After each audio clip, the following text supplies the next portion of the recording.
Okay, so this is the assignment 2. Now, actually, in the last assignment, what we were supposed to discuss was we were supposed to discuss the basic equation of the voltage which we have derived for the transformer. The Lenz law also we have seen in the last class. Also, we saw the equivalent circuit, right? Okay, I just thought someone joined. And also we saw the equivalent circuit diagram in the last class. Okay, now for the equivalent circuit diagram, actually what we were supposed to see was we were actually supposed to see only the ideal transformer equivalent circuit, but in the last class we have seen also the practical transformer equivalent circuit also, though that was the syllabus of this week. Okay, but still I'll discuss it in more detail. Also we will see about the hysteresis loss and eddy current losses, the basic equations of it, and then we will see the what you say the questions for the last year assignment. Okay, so okay, so we will discuss the last year assignment 2, and the questions are mostly similar, so you will be able to solve this year's also if you can understand this last year's assignment questions. Okay, but before that we will discuss some theory. Now, in the last class, I saw that many of the people were having issues with the power triangle and all. So I'll discuss little bit on that so that it will help you. Okay, because see, for solving these basic transformer questions, you also need to have good electrical circuit background. Okay, because some of the things you will see like power factor, power calculation, we will be doing directly. Okay, so how those things come, so you will see that how those things are coming. Okay, so let us start with that. So we will see basic. Okay. Wait a second.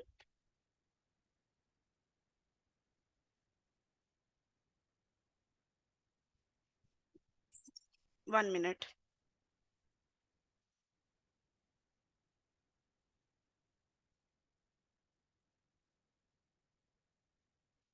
I am muted. How I am muted? No, no, no, no, no, no, no, no. That is what. You can hear me, right? In the beginning also, were you able to hear me? What about other people? Shiv Kumar Mahato, Shreyash, were you able to hear me before? Okay, okay. So let me then continue. Okay. So we will be discussing some fundamentals of circuit theory. Okay, because this week you will be seeing, even the last week also there were many questions which I was doing like I square. If you will see the last week's recording, or if you have attended the last week's assignment, then you will see that I was doing some of the power calculations using the power triangle phenomena. Okay, so for understanding those things I will discuss little bit of circuit theory. Then we will see the equivalent circuit diagram. Okay, for the practical transformer we have seen it last week also, but we will again see that in more detail. And then we will see hysteresis and eddy current losses, because this week's assignment is based on the equivalent circuit diagram and hysteresis and eddy current losses. Okay, I'm audible, right? Okay, so I think I'm audible. Okay, so let me then continue. Okay,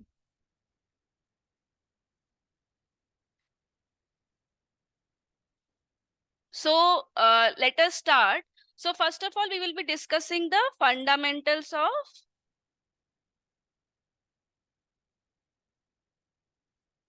circuit theory.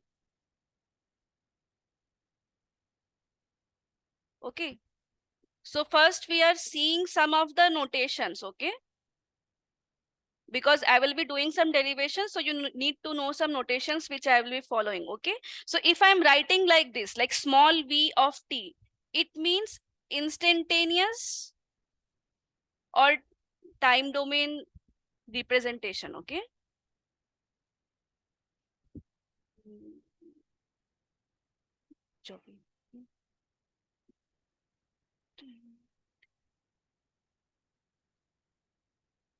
Or time domain representation.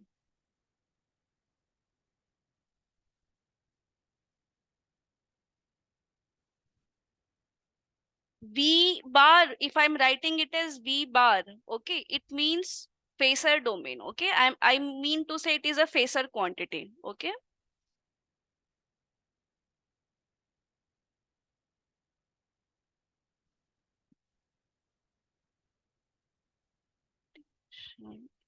And then there is another thing. If I only use capital V, it means I am writing it as RMS value. Okay.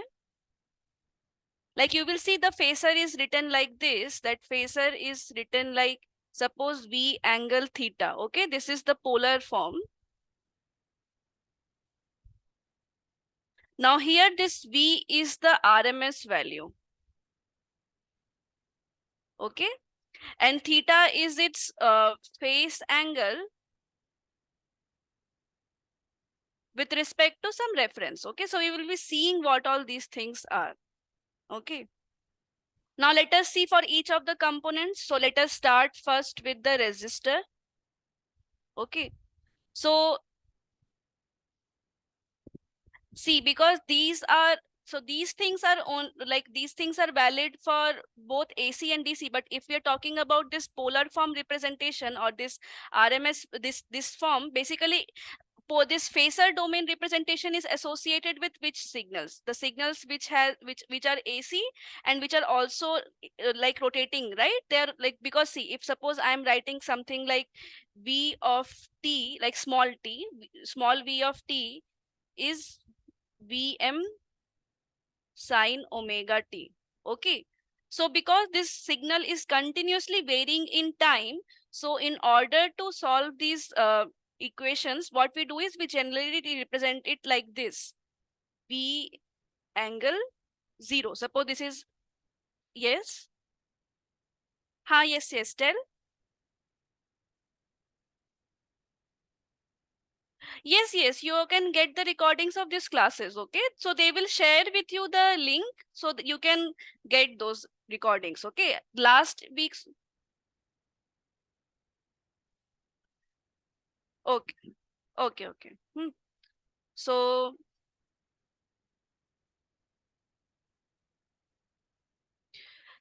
So this is the thing, okay? Now what I will be trying to derive is, I'll be trying to derive the power expression for the resistor, okay? Using the basic Ohm's law. Why I am doing this is because this you can extend it to RL circuit or RLC circuit. Now you will see in the transformer, basically, you'll be seeing in the equivalent circuit diagram that we will be representing it using the resistors and inductors. So it is very important to understand it so that you can do the phasor calculation, okay? Because in this week assignment also you will be seeing that there are various for solving this equivalent circuit, like suppose they are asking you some current or voltage or power. So for getting all those things, you need to understand what I'm discussing right now. Okay. So as per Ohm's law, how I will write the current? I'll write the current as V of t by R. Okay. Now you see V of t, I am taking it as Vm sine omega t.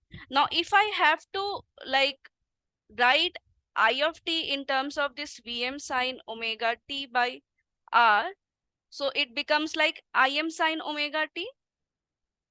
Okay, so you can see that this sine omega t and sine omega t, they are in phase. So if I'm drawing the phasor representation of this, how I will draw?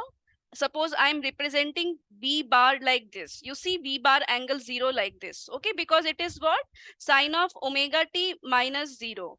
Sine of omega t minus 0 like this. So this is 0 is there. So that is why I'm writing V bar V angle 0. Okay, V bar is V angle 0. Now what about current?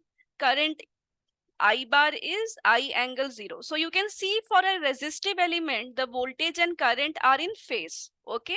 So this is what we have seen also, right? But this is how we represent it in the phasor diagram. Okay. Now what about power calculation? So power is P average is what? P average is integral.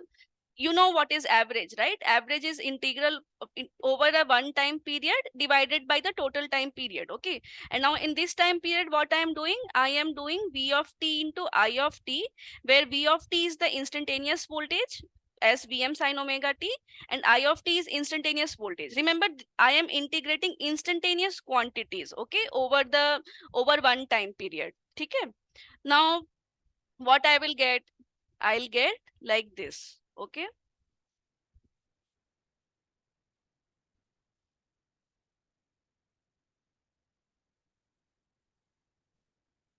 Now, if you simplify this, so if I simplify it,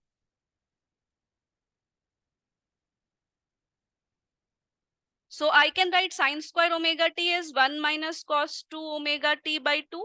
So I have just replaced that. Okay. Now, so what is the integral of 1? So integral of 1 is, t, right? So it will be like this, Vm Im by 2t. So integral of 1 is t. Okay. And integral of cos 2 omega t, because you see cos 2 omega t will be what? It will be just nothing but a cosine function. Okay. Like which will be having two times the two, it's like twice the frequency, right? But if you take integral over a time period, like if you take an average over the time period of a cosine or sinusoidal function, you will get it as 0. Okay, so integral of any sinusoidal function over a time period is 0. Okay, so this is 0. Now this this uh, this is a definite integral, so that is why the what you say the this intervals are varying from 0 to t. Okay, so if I substitute it, I'll get it as Vm Im by 2, which is basically Vm by root 2, Im by root 2. Now for a sinusoidal function, what is the relation between RMS and peak? So RMS value is Vm by root 2. This you can see in the last lecture. Okay, I have derived this. Okay, so I will not driving it again. So you can see that VRMS is Vm by root 2 and IRMS is Im by root 2. So P average is nothing but VRMS into IRMS. Okay, so P average is VRMS into IRMS, which we know also, right? For a resistor, we know that, okay, the power is VRMS, IRMS. And if you replace IRMS by VRMS by R, so it becomes VRMS square by R. So we know that, okay, the power dissipated in a resistor is V square by R. Okay, so this is very well known. Okay, but I just wanted to show you how to draw the phasor diagram. Okay, now similarly, we will be doing it for the inductor, capacitor, and then we will be seeing one series RL circuit. Okay, so that you will get the gist of the things. Okay, now this is about now we will see inductor. So here I am writing it as V small t. Current flowing is I small t, and this is inductor. Okay,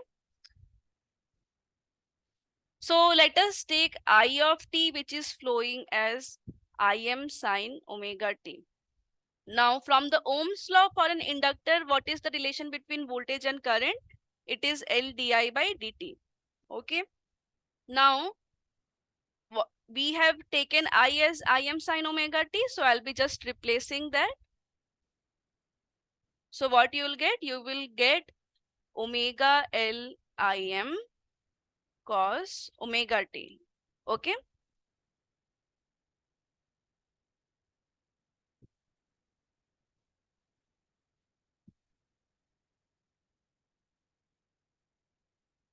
So you will get, okay. Now, if you have doubt at any point of time, you can ask me. Okay, this what you say, this class is mainly for the doubt clearing. Okay, you will not get like you will like it is better to ask the doubts live and get it cleared, right? Now you will be following, like you can access the sir's recorded lectures. You can go through those lectures, and I will be also discussing some basic things related to that week. Now you can ask me the question so that it will become easier for you to solve the assignment problems. Okay. So that is the thing. Now, instead of cos omega t, what I'll write sine omega t plus 90 degree. Okay. So you will see that in the, what you say, in this complex domain, sine omega t plus 90 can also be written as j omega L Im sine omega t.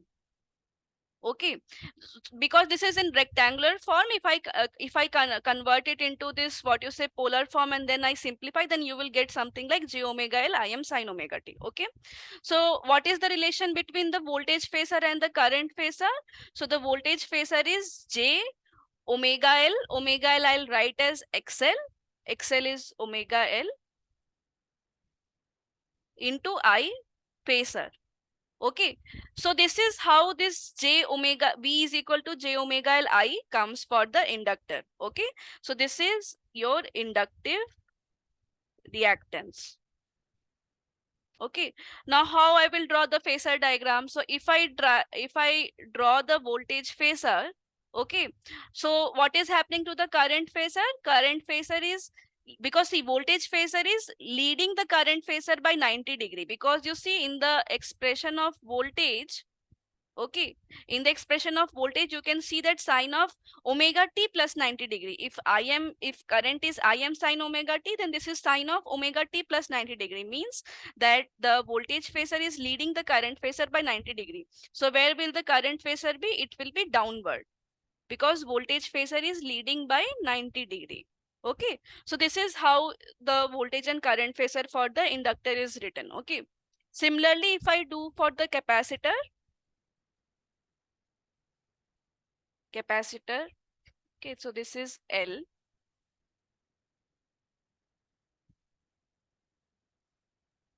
So here again I'll be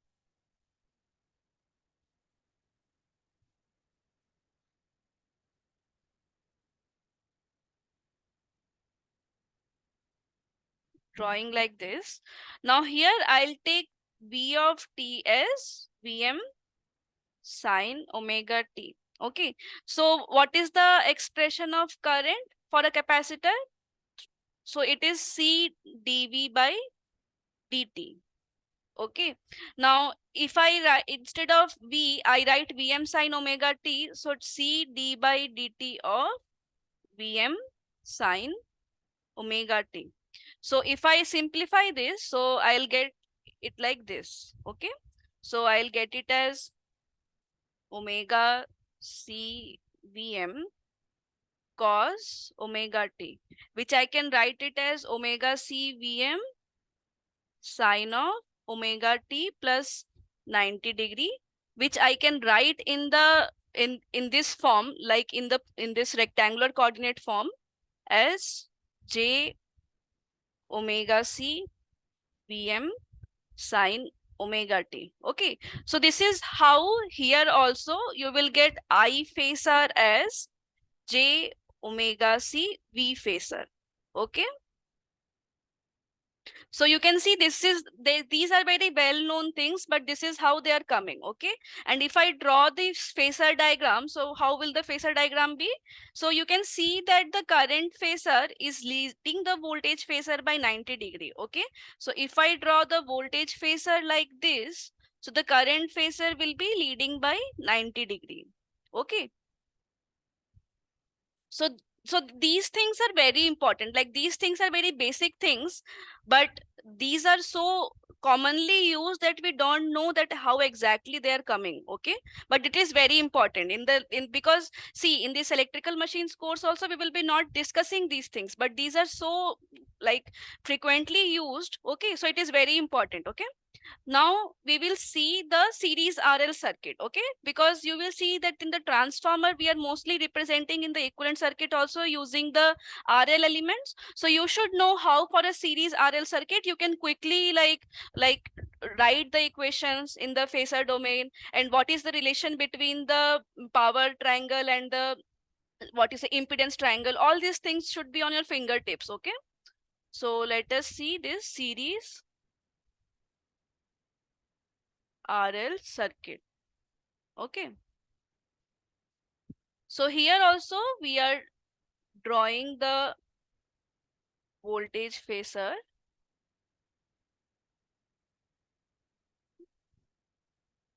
Then we are having the series RL circuit. Now, what will be the phasor diagram for this kind of circuit, right? Now let us see. So what is this? So as you know that throughout this, I am right. If suppose this is V of t as Vm sine omega t, I'm writing it as voltage phasor, right? Like V angle 0. So what is voltage phasor? This source, this is source voltage, okay, and this is VR and this is VL, okay. So what is this voltage phasor? Basically this voltage, source voltage, is equal to the summation of this voltage across the resistor and voltage across the inductor. So I'm writing it in the phasor domain, okay. That is why we have this phasor representation, okay, because all the time you cannot write this sine omega t and all that, right? It is understood that these are all sinusoidal functions, and we have seen that what is the relation between the voltage and current for each of these elements, okay. So you know, okay, if I'm writing it as VR, it is basically this current, and this voltage of resistor is in phase with this current, and this VL and I, what is the relation between this VL and I, right? So that is why I have written these things earlier, okay, so that these things can be directly written. Like suppose this is V, right? So this is basically VL, is it not? And if it is, this is VC, like this. So this is how the series current and VL are related, like voltage VL across this inductor. Similarly, this current and VC, how they are related. So I can directly write in this form, is it not? So that is why I'm writing here like that from the previous discussion, okay. Now, what is this V phasor? It is equal to it is basically equal to current phasor into Z, where Z is the total impedance, okay? And we have seen what is the voltage phasor and current phasor relation for the resistor. So you see, this was the relation, okay? So basically, voltage phasor is equal to current phasor. Basically, this is in phase, right? Into R, is it not? And what about the voltage inductor phasor? It is JXL into I phasor. So like that, I am writing here directly as current phasor into R plus JI current phasor into XL. So you see, from here we get Z is equal to R plus JXL. Okay. So now let us now draw the circuit. So let us draw first the current, because this is the series RL. So current is common for all the R resistor and inductive elements. So that is why what I'll be doing is I will be drawing the current phasor first. Now we know that the current phasor and this voltage phasor of across the resistor are in phase. So VR will be along this current. Okay. Now, what about the inductor? Okay, so now what will happen to the inductance? Voltage, like voltage across the inductor. So we have seen that the voltage across the inductor leads the current by 90 degrees. So here also the voltage should lead the current by 90 degree. So current is here. So leading by 90 degree means upwards. Okay. So this is voltage phasor. Now, what about the total phasor? So to total this total V is drawn like this, because this is, remember, this is the, what you say, this is how we do in the vectors, right? For the vectors also, this is how we do, like this we have seen in our 11th class and all, like when we, how do we add vectors? We add vectors like this, right? We draw the, like, we basically, if the, you know this, okay? So this is how we draw the, we do the triangle addition for the vector, okay? So this is like this. Now what we will, so you can see this is the triangle, okay? So this is the triangle which I was talking about in the last class, okay? So let us now see this various forms of this triangle, okay? So this is the voltage V, VL, VR, and this is theta. Now what is this theta? I will come to it. Now what will be the V? So V will be root over of VL square plus VR square from Pythagoras theorem. And what will happen to theta? Theta will be tan inverse of VL by VR. Now what will happen to cos theta? Cos theta will be VR by V. Cos theta is nothing but this base by hypotenuse. So I have written like that, okay? Because this is inductors, so you can see that, so you see this current is actually lagging the total voltage V. So this is lagging, right? So current is lagging the total voltage V by theta. So that is why this is called lagging power factor. Okay. So this is lagging. So what is power factor? Power factor is basically, I'll tell you. So I'll write. Okay.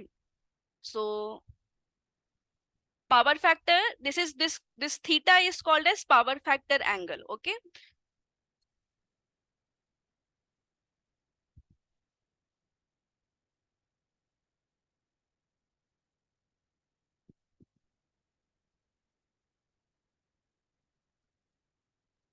And what is power factor? Power factor is nothing but the ratio of active power, which is generally written in watts, by apparent power. Okay, which is written in VA. Okay. Now this is about the power. Now we will I'll discuss the power factor in more detail, but before that let us complete this discussion on power triangle. Okay. Now what about the other power triangle? You see the other power triangle is Z is equal to R plus JXL. Okay. So this is Z, this is R, this is XL, and this is theta. So you can see a pattern, right? This theta is coming in this what you say for the impedance also. Theta also is also the angle between the voltage and the current. Okay. So you can see, because why is there a lag between in the current phasor with respect to voltage phasor? It is because of the impedance and how it is related. So you can see that the resistor is along the base, which is in phase with the current, and because this 90-degree part is coming because of the XL, so we are writing XL in the what you say in the y-axis. So Z is what? Here also Z is the, you can write it like a vector, so it will come like this. Okay. So Z is what? Z is also root over of R square plus XL square. And what is theta? Theta is also written as tan inverse XL by R. And what is cos theta? You can directly write cos theta as R by Z. And this is also lagging. Lagging is, this lagging or leading means what, how is the position of current with respect to the total voltage phasor. So you can see that the current phasor is lagging the voltage phasor by theta, right? You can see that the current phasor is behind voltage phasor by 90-degree, because you see everything is rotating in anti-clockwise direction. So if someone is standing here, so they will see that the voltage phasor is coming first, and after this theta angle, the current phasor is coming, right? Because they are rotating one after another. So that is why current phasor is lagging the voltage phasor, and hence this term is called as lagging. Okay. Now we will see another thing. This is the power one. Okay. So this is how the power is related. So P is nothing but I square R. I is basically this I RMS. Okay. Because you will write I phasor as I minus theta. Okay. Suppose if the voltage phasor is your if voltage phasor is V angle 0, so current is lagging the what you say voltage by minus theta. So that is why I've written minus theta. Okay. So this is how you write the expressions. Now you see this, you see the real power is given by this magnitude, which is IRMS. So IRMS square R, which is also I square R, because we have seen that in the phasor, this is the RMS value, right? So that is why this is I square R. Okay. Then what about on this axis? In this axis you have reactive power, which is given as I square XL. Okay. And this is the S, which is the apparent power. Okay. So S is also P plus JQ. Okay. Now, so here what is the relation for the theta? So the theta is tan inverse QL by P. See, these are the various ways in which you can find the power factor if you have a series RL circuit kind of thing. Okay, so this is all coming from these equations. Okay, so why I'm discussing this? So that you can quickly solve the questions if for a transformer also, because in transformer also you will see that mostly things are series RL circuit. Okay, they are the simplification of series RL circuit. Okay, and here what will happen to the cos theta? So cos theta for the power triangle will be P by S. So this is what I have also written here, active power by apparent power. right? So this is P by S, okay? And here also it is lagging, okay? Now let us see what is this power factor. So let me quickly discuss what is this power factor, okay?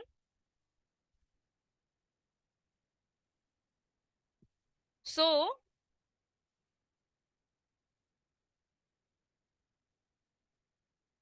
power factor angle, which we have seen previously, theta, it indicates the position of current phasor with respect to voltage phasor. You see the position of current phasor with respect to voltage phasor. We can see that the current phasor is behind the voltage phasor by this theta.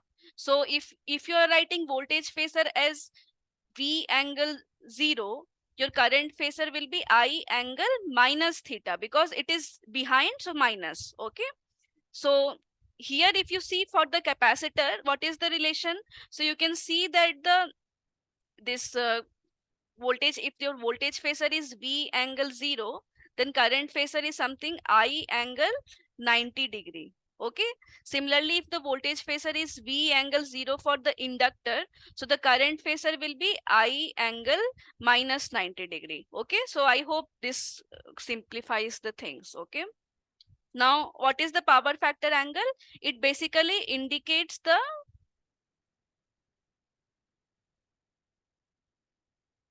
position of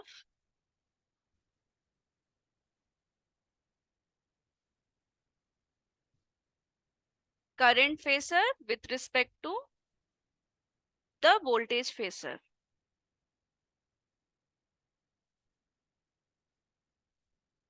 So also, while defining power factor angle,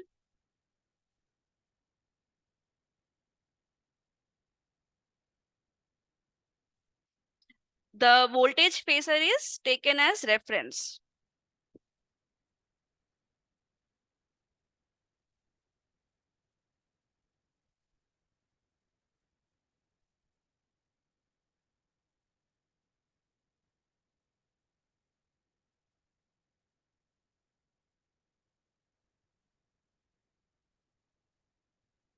So we have seen earlier also, right, that whenever I'm defining the current phasor, I have taken the voltage phasor as the reference. You see, if I take voltage V angle 0, then I get current I angle minus theta.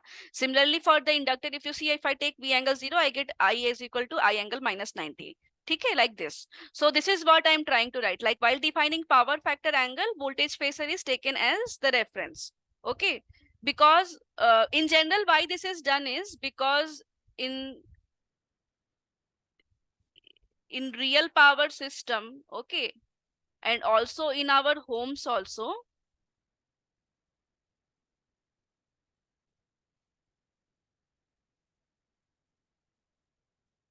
loads are connected in parallel, okay?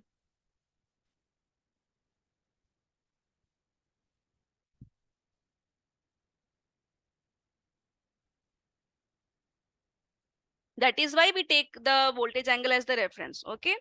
Then if power factor, as you can understand, the what is the power factor? It is the real power by the apparent power.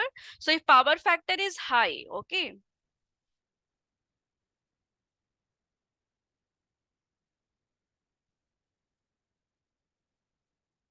it basically tells that how like how nicely your real power is getting delivered, okay? So it means that your real power delivered is also high, okay?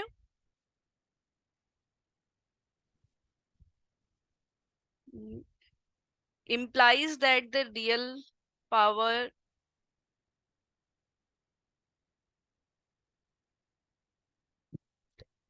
delivered is also high, okay?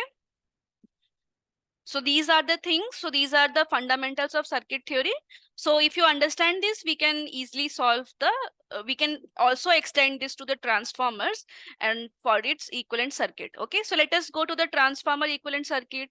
So you see in the last class also, like how is the transformer? The transformer is like this.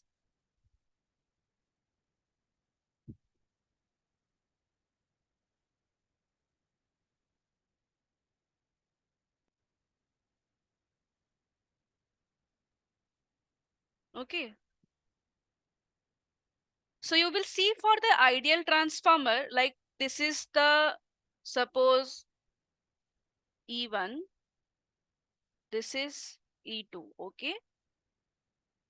So the ideal transformer is represented like this, okay? So this is E1 is to E2. And because this is ideal, so that is why there is no resistive drop, there is no reactance drop, there are no losses, okay? Like, and nu is infinite. So in nu is infinite means the no load current requirement is also zero for setting up the magnetic flux, okay? These things I've discussed in the last class, okay? You can see the last class, okay? So this is how is the equivalent circuit diagram of the ideal transformer. Okay. Now for a practical transformer,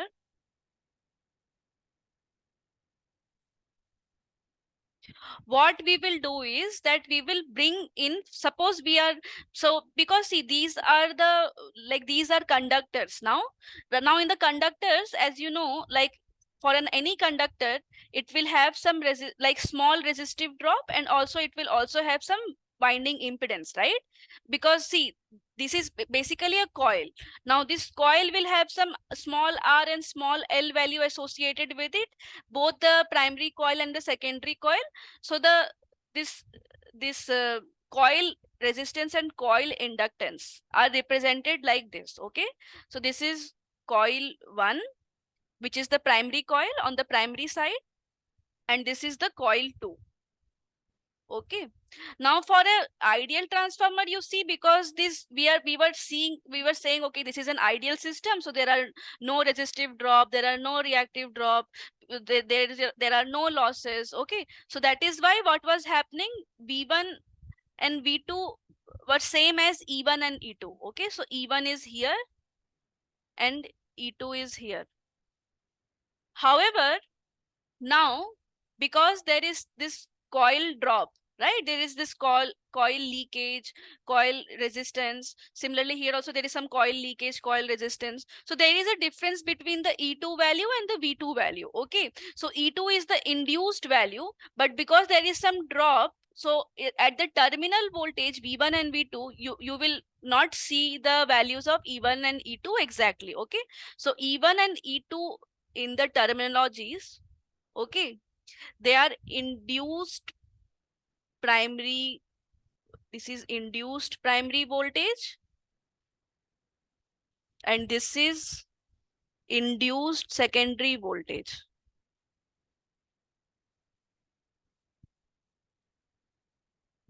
And what about V1, V2? V1 is your terminal voltage, primary terminal voltage.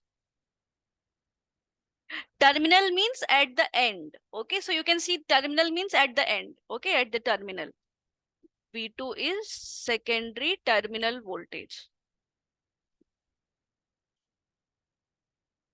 Because this is not an ideal system, so there in the coils there is some leakage and there is some resistance. That is why the induced voltage and the terminal voltage are having this voltage drop, okay, this difference in the voltage because of this. Now in the last class, if you see, in the last class also I have discussed that what is this. So so this basically, if you will see, if we see the, what you say, let us see this thing. Okay, let us see the phasor diagram of the transformer. Okay, so if you see the phasor diagram for the transformer, okay, for the for this practical transformer, only concentrating on this part, okay, only concentrating on the shunt part. So you will see that this I have discussed in the last class. Okay, so what is happening is that if you see here, like so let me again keep one slide. Okay,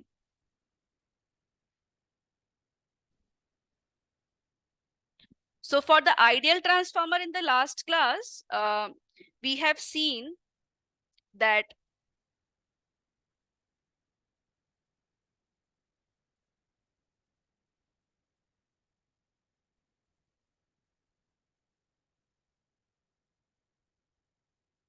Okay.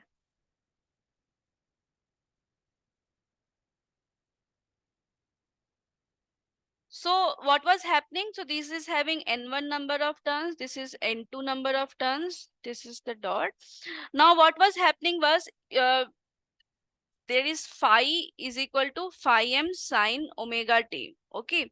Now what was happening? You were giving, so you were giving some primary voltage. Okay. On the input side, you were giving some voltage. Now due to this voltage, the current was flowing in this primary coils. Now this flow of the current was setting up the magnetic flux. Okay. So magnetic flux will be like in the upward direction for this case. Okay. So magnetic flux was set up like this. Okay. Now this, suppose this phi expression is phi m sine omega t. Okay. So this is the phi expression. Now what will happen to the this induced voltage E1 and this induced voltage E2? Okay. So as per the Faraday's law, E1 is N1 d phi by dt and E2 is N2 d phi by dt. Okay. So from this, what I was getting? I was getting N1 phi m omega cos omega t and E2 was N2 phi m omega cos omega t. Okay. So this is E1 and this is E2. So if I draw this on the time axis with respect to time, so phi is phi m sine omega t and E1 and E2, they are what? So they are cosine functions. So let us first draw E1. So E1 is like this. Okay. And let us draw E2. E1 and E2 are in phase. However, they are of different magnitude because the number of turns N1 and N2, if they are different. Okay. So this is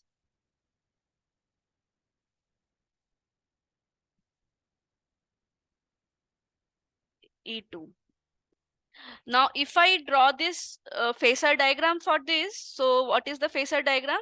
So if we are taking reference as phi, okay. So if I take reference as phi, so this is phi. So this is phi, and what is happening to E1 and E2 because they are cosine functions, so they are leading by 90 degree. Okay. So this is E1.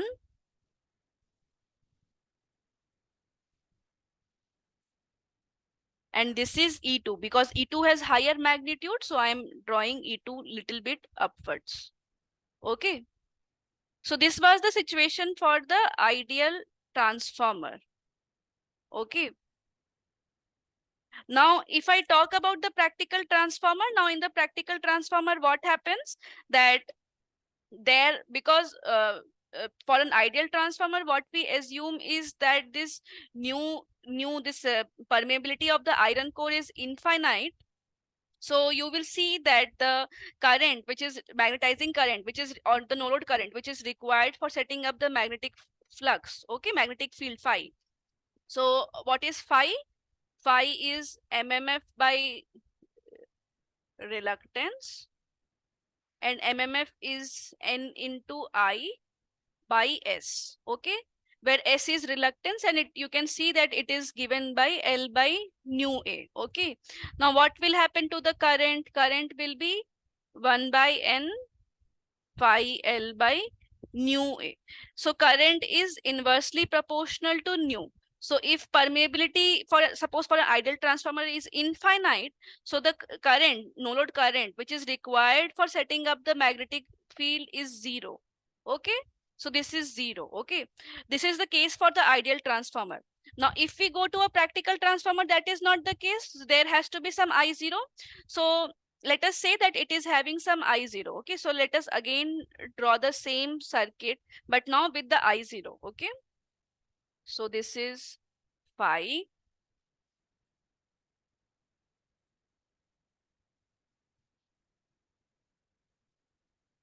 This is E1.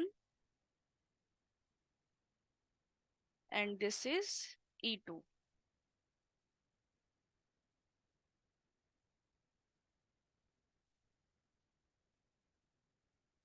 And this is now what I'm saying is for a practical transformer, I naught is not exactly 0 because nu is not infinite. Okay, so this is the case for a practical transformer.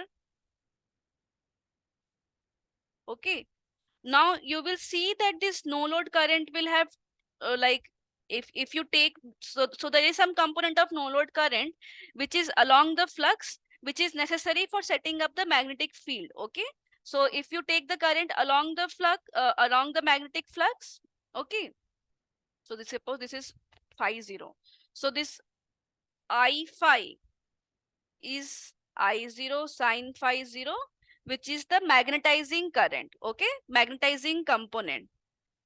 So this is the current which is responsible for setting up the magnetic flux. Okay, this is the current which we are actually giving for setting up, which the transformer takes for setting up the magnetic flux. Okay, but however, this because there will be some losses also.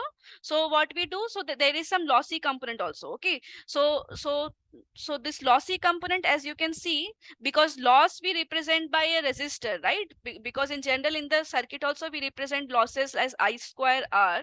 So here also what we will do, we will take a component which is along this E1 E2, so which is in phase with the E1 E2. So what is the element which is in phase with the E1 E2? With current and so the element for which the current and E1 E2 are in phase, it is the resistance which we are using for representing the losses. So that is why this the in phase component I0 cos phi 0. Okay, so this is I omega. So I omega is I0 cos phi 0. This is the no load loss. This is the core loss component. Okay. So loss we represent by resistance, and for resistance the this voltage E1 E2 which we are giving across the winding. Okay, and the current should be in phase. So that is why we take the in phase component of the current as the core loss component. Okay, so this is how we get core loss component, and the current which is in phase with the phi is responsible for setting up the magnetic field.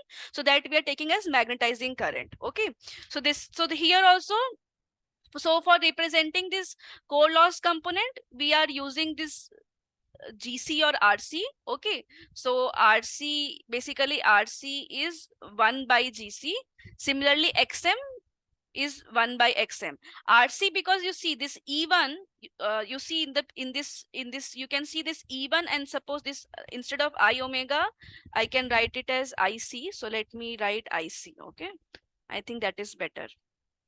So this is IC.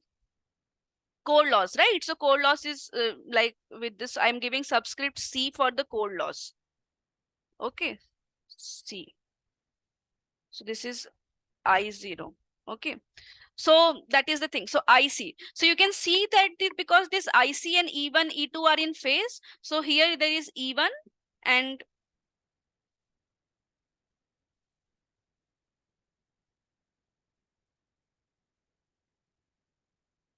so here there is this E1 and then there is this IC which is in phase. So for the component for which the current and voltage are in phase, we have seen is the resistance. So you see the voltage and current are in phase.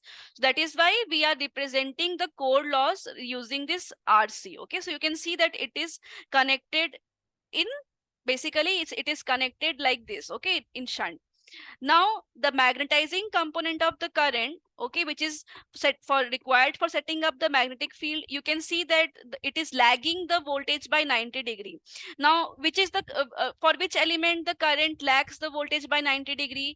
We have seen that it is the inductance. Okay, so for the inductance, the current lags the voltage by 90°. You can see here, right?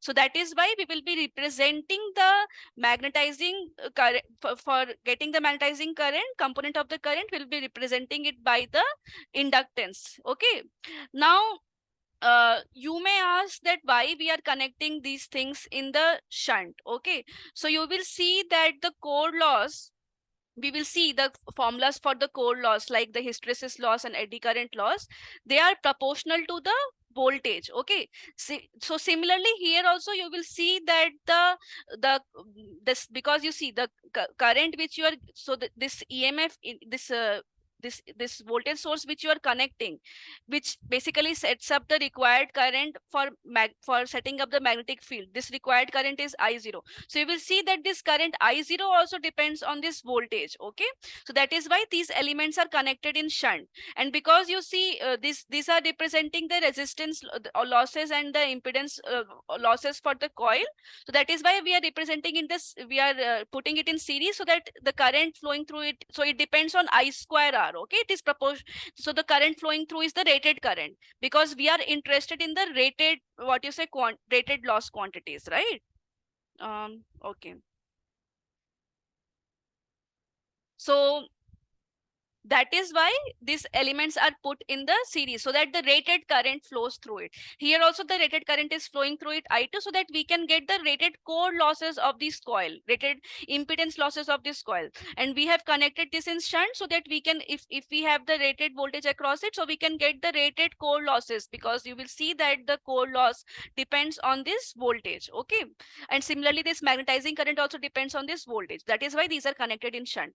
Now for simplifying our things, what is done is that these elements are transferred to the primary side. Okay, so if you transfer these elements to the primary side, so you see that this V2 becomes V2 dash, because V2 also we are transferring. Okay, and what is V2 dash? We can see here that we have seen that N1 by N2 is proportional to E1 by E2. So if you divide these two equations, you will get that E1 by E2 is equal to N1 by N2. Okay, so if I have to transfer E2 to the primary, so E2 dash will become, so basically E2 dash is nothing but your E2 into N1 by N2. Okay, so this is basically E2 dash by E2. Okay, so E2 dash becomes E2 by N1 by N2. So E2 dash is the component which we are referring to the primary. Okay, so that is why this N1 by N2 term has come. Okay, now similarly with the same logic, I2 also we are transferring to the primary side. Okay, so it becomes I2 dash. Now this derivation I have done in the last lecture. Okay, so you can see that how this R1 this R2 gets transferred to the primary side, and it becomes R2 dash, where this R2 dash is R2 into N1 by N2 whole square. This part I have derived in the last class. Okay, so I'll not derive it again. And XL2 dash is XL2 into N1 by N2 whole square. Okay, so this is how we transfer it to the primary. Okay, now you will see that the like if you transfer it, then the shunt element was here, right? Now why we have transferred the so if we transfer the shunt element there, okay, so we have transferred the shunt element here. So basically what we have done is that because you will see that it becomes very easy to neglect this small I0. Okay, so what is happening is that here the I1, okay, I1 is equal to I2 dash plus I0. Right, now what we are doing, we are making I1 as I2 dash. We are neglecting the I0 part in this R1 and XL1. Okay, so the only difference between this this circuit, this shunt part, if you transfer the shunt part here, basically what you are doing is you are neglecting the no load current through this R1 and XL1. Generally the magnitude of no load current is very small, so this approximation, this is approximate. Okay, so this is the approximate equivalent circuit. Okay, so this approximation does not change your efficiency or voltage regulation calculations that much. Okay,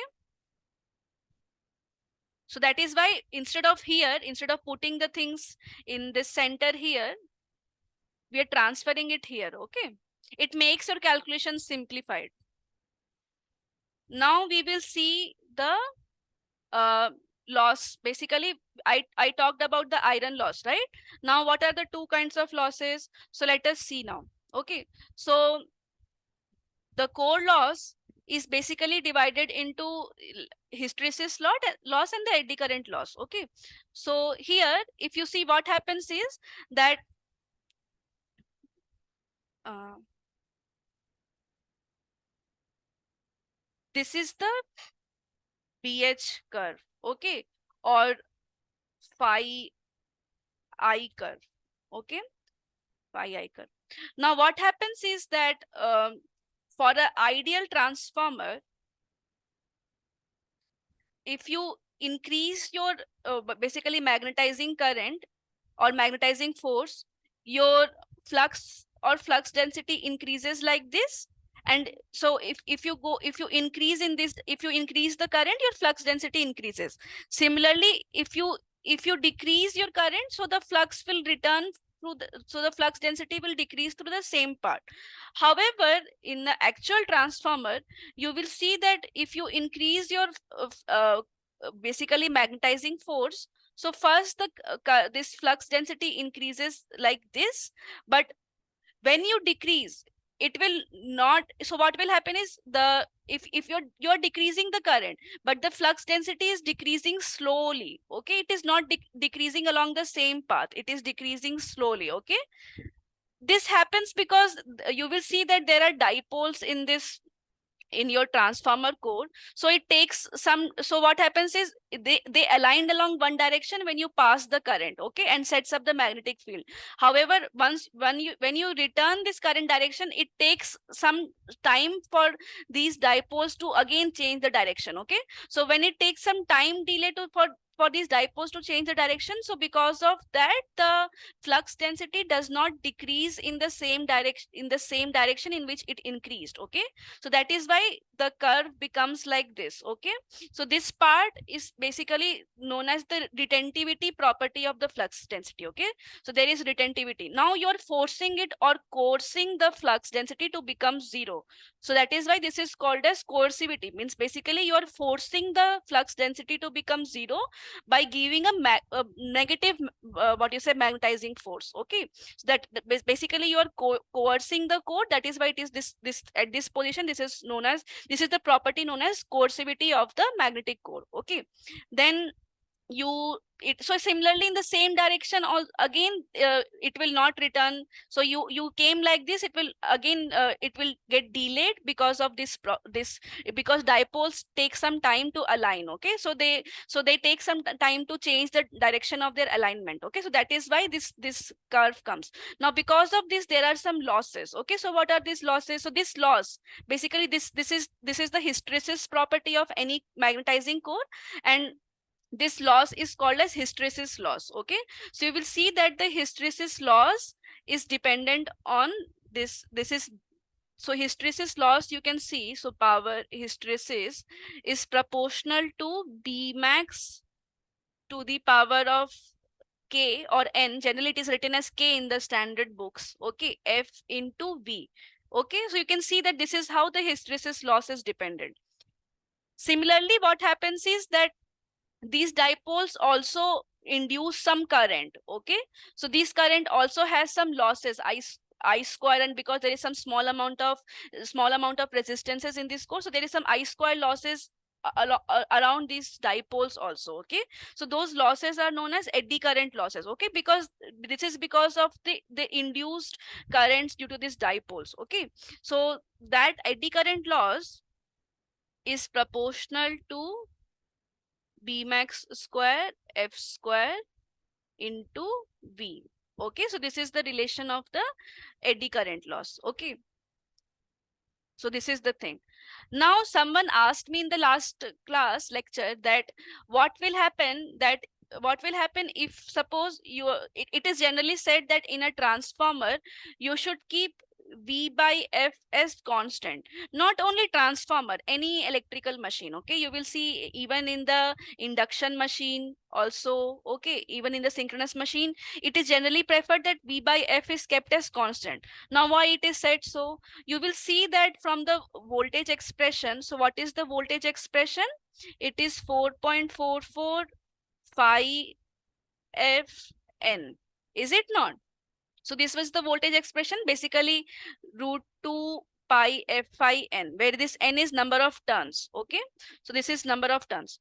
Now V by F, you will see, is proportional to flux phi. Okay, so if suppose someone will say, okay, what will happen if I reduce the frequency but voltage is kept constant?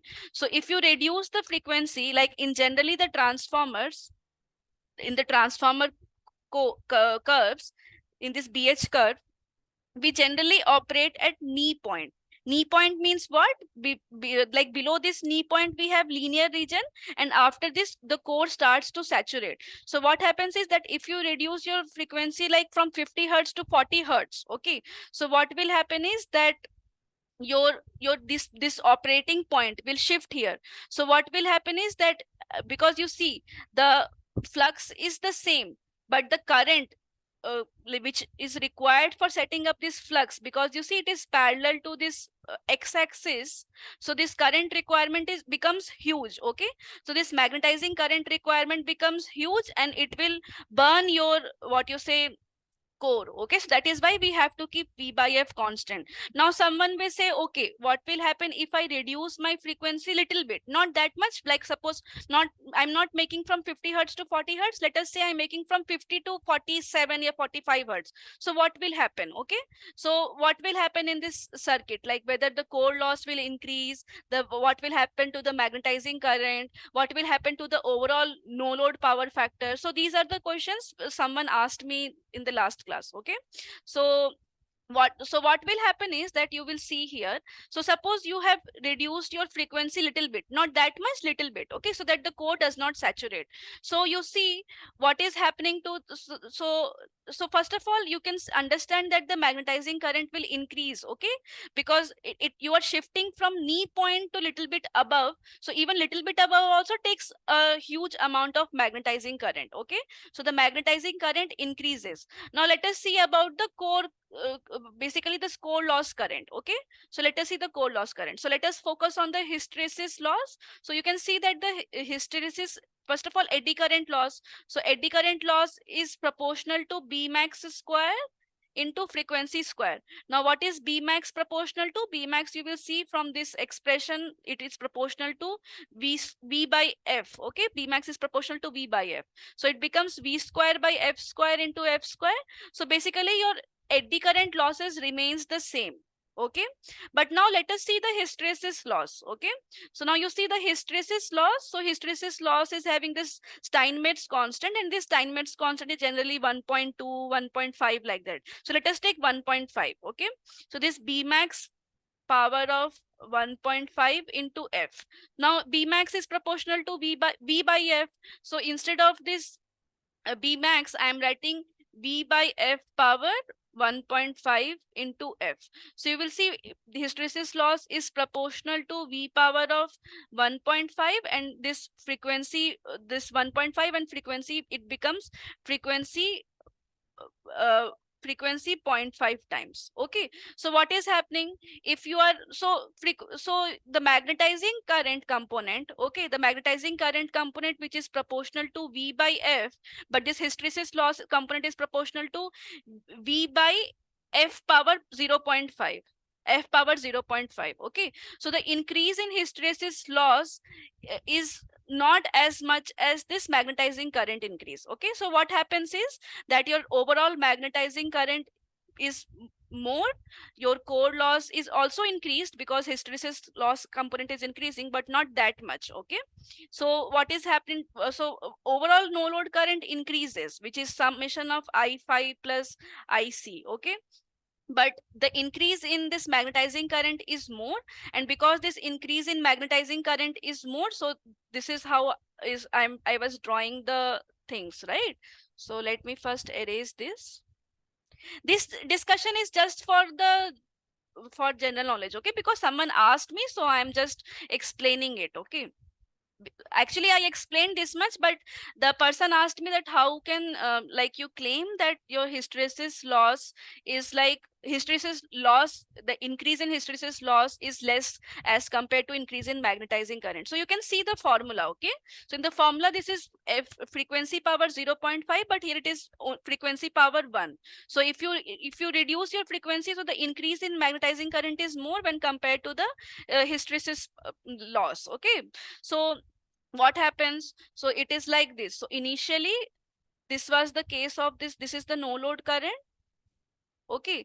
So this is your I phi, IC, and this is your phi, okay? Now what is happening is that I have increased the magnetizing current by more. This current has also increased, but not as much as I phi, okay? So what is happening? So this no load current is becoming like this, and this phi you can see is increasing. So phi increasing means cos phi is reducing. So cos phi reducing means that your no load power factor becomes even less, okay? So this is how it was happening, okay? Now let us go to the questions of this week. So you can see that, so these questions are very simple, okay? These questions are not tough after all this discussion, okay? So you see, this is a 25 kVA 50 hertz transformer like this. So this is the transformer, okay? It is having 500 turns on the primary, okay? 1 minute, someone is joining, so let us admit the person, okay? So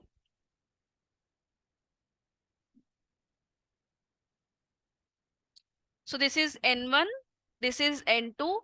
Now N1 is 500 and N2 is 250. Now the rated LV voltage, the rated LV voltage means low voltage, okay? So low voltage is where low like less number of turns, so the low voltage is here 400, okay?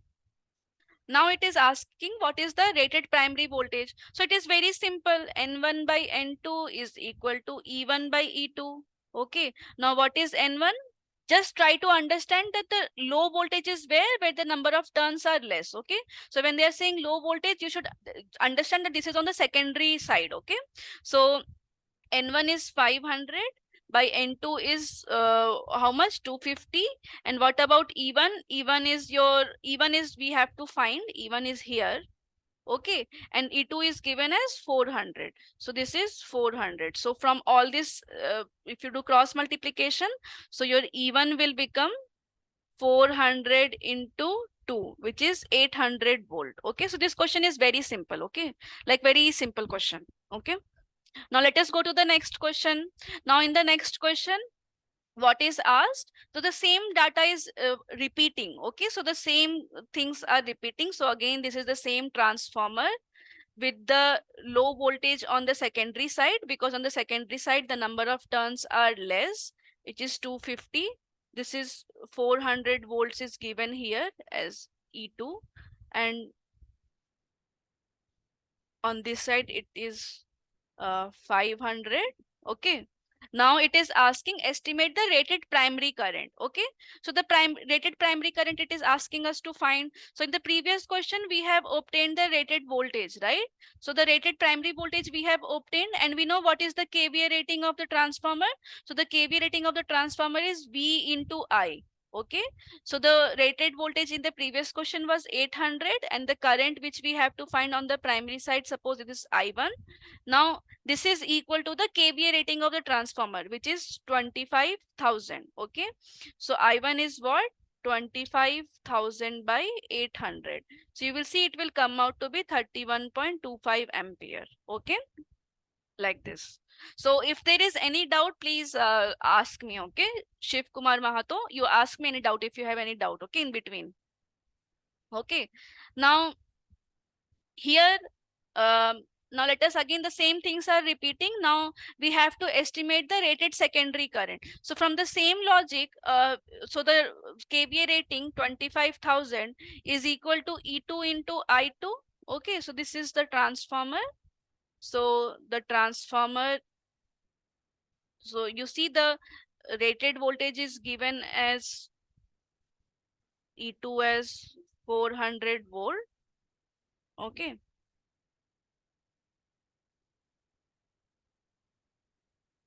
Okay, so ask any doubt, okay, in between, okay. anyone, if any one of you have doubt, please ask, because this is the for the doubt clearing only. So if you feel like if I'm going little bit faster on the question, or if any question you are not able to understand, please stop me in between. Okay, all of you, Arun Kumar, Pradeep Mali, Atashi, okay, everyone, all of you can like stop me in between. Okay. Okay, so these are starting few questions are very simple questions. You will see that there are some questions which are based on the equivalent circuit diagram, and on the basis of these things I have discussed. Okay, this how to draw the phasor, how to get the phasor quantities. Okay, so this will help you for solving those tricky questions. Okay, and it will help you to score more marks. Okay, so this is the thing. Now here, these questions everyone will be able to solve. Okay, those who are like not following the this classes, or they're not seeing the lectures also, they will be also able to solve these kind of questions. Okay, these are very simple questions. Now here, because this is the, so this is the 25 kVA transformer. Now the on the low voltage side, the low voltage is basically what, the low LV means low voltage. Okay, now where will be the low voltage will be, it will be on the number of turns which are less. So do not think that okay, the low voltage is always on the side where the always on the primary side, not necessary. Okay, low voltage is on the low voltage is where the number of turns are less. Okay, so in this transformer, the number of turns are less on the secondary side, so that is why the low voltage is applied on the secondary side. Okay, which is having 250 number of turns. Now on this side you can see that we can calculate the current. So we have to calculate the current. So E2 is known, I2 we have to find rated current, and the rated kVA is known. Okay, so what is basically your I2? So I2 is, so here they should write it, this has to be rated secondary current. Okay, so this will come out to be 25,000 by 400. Very simple, because this E2 is 400. So if I substitute E2 as 400, so this becomes 25,000 by 400, it will come out to be 62.5 ampere. Okay, so this is very, these questions are simple. Now little bit tricky question has come. Okay, so what they're saying is that what is the primary current when the secondary side load draws 16 kilowatt at 0.8 lagging power factor? Okay, so this is the transformer.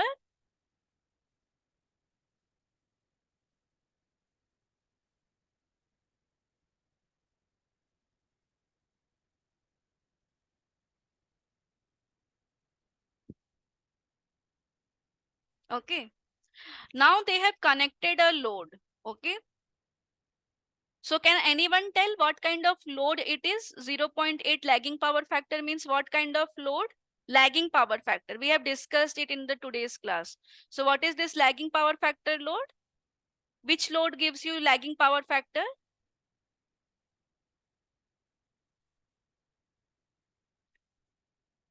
So in the beginning of today's class, we have discussed, okay, that which load gives us lagging power factor. Okay, so you see, we have discussed this RL circuit, and for the RL circuit, we have found that the power factor is lagging. Okay, it is not a purely, if you use a purely inductive load, then power factor becomes 0. Okay, if you use a purely inductor load or purely capacitive load, the power factor is 0. However, if you use like suppose RL load, okay, RL load, so RL load will give you a lagging power factor. Okay, lagging why? Because current is lagging by voltage by theta, not exactly 90 degree as case of purely inductive load, but it is lagging by some angle. Similarly for RC, you will see RC load will give you a leading power factor. Okay, with this you can extend this slide and derive for the RC load also. It will give you some confidence. Okay, if you draw the phasor diagram for a series RC circuit, okay, you can try that, or parallel RC circuit. If you do that, you will see that ki, hmm. So you will see that it will that the RC load will give you a leading load. Okay, so RL load gives you a lagging power factor. So basically there you do not, you just like, oh, because I discussed it, that is why I was asking, okay, that which load you have connected. Okay, so this is a lagging power factor load. Okay, so this is some RL load. Okay, some lagging power factor load. Now this load is taking 16 kilowatt at 0.8 power factor lagging. Okay, now we have to estimate the primary current. Okay, now you see in the, so if I go here, okay, if I go here, you see this power is I square R, right? The real power is I square R, and the reactive power was I square XL. Okay, so these are the things.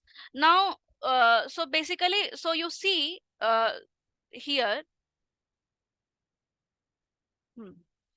so you will see that in the place of R, okay, so in the place of R, I can write, uh, okay, so let me just do that. So you see basically what is happening is that you will see that the active power, okay, if I simplify this mode, like if I replace I properly, so you will see that this real power will come out to be VI cos theta also. Okay, so here what I can do is I can replace R as Z cos theta. So if I replace R as Z cos theta, so it will become I square Z cos theta. And what is I into Z? I into Z is the actual V, so it will become VI cos theta. Okay, so this is the voltage applied into current cos theta. So this is how I get real power as VI cos theta. Okay, I will be using this VI cos theta. Similarly, you will see that the reactive power, which is I square XL. So instead of XL, I can write it as Z sin theta. Okay, with the same logic from this power triangle, I can write it as Z sin theta. So this will become I square Z sin theta. So which is nothing but VI sin theta. Okay. So this is VI cos theta, this is VI sin theta. Okay. So now coming back here, so this is the case. So you see, so as per that discussion, so I can find what is, so what is the relation between the second, because this is on the secondary side, remember. And what is the secondary voltage? Secondary voltage is 400 volt. Okay, so you know the voltage V. Okay, you know the cos theta is 0.8, and you know the power as 16 kilowatt. Okay, so from all this information, you know, okay, I need to use this VI cos theta. Okay, so power is VI cos theta. So I can get the secondary current. So what is this? What is the secondary current? So the secondary current is V2 I2 cos theta. Now what is V2? V2 is 400 rated. So rated LV voltage is 400 volt. Cos theta is 0.8 lagging power factor. And 16 kilowatt is the power which is getting consumed here. Okay, so this is I2 V2. And this is into I2 because I2 is unknown.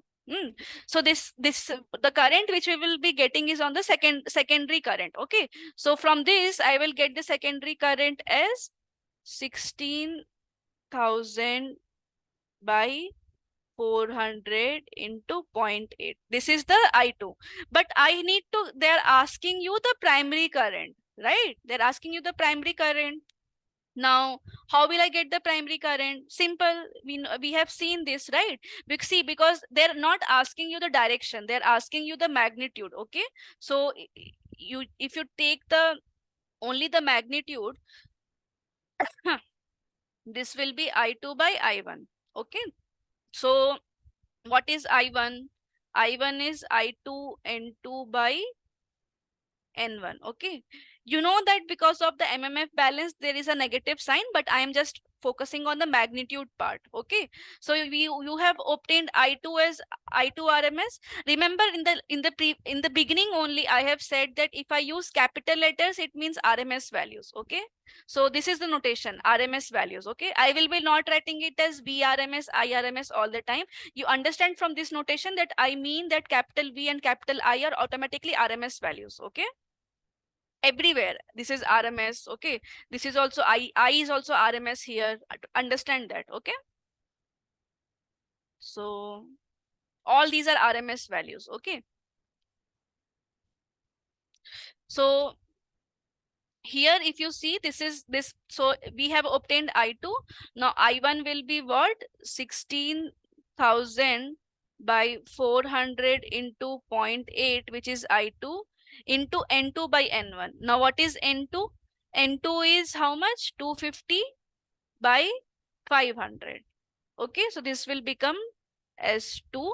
So you will get I1 as 25 amperes. Okay. So this question is also simple, but you just need to know this VI cos theta and how to apply it. Okay. So from that discussion of that series RL circuit, this will help you, okay, in many places. Okay. That this phasor diagram and all that.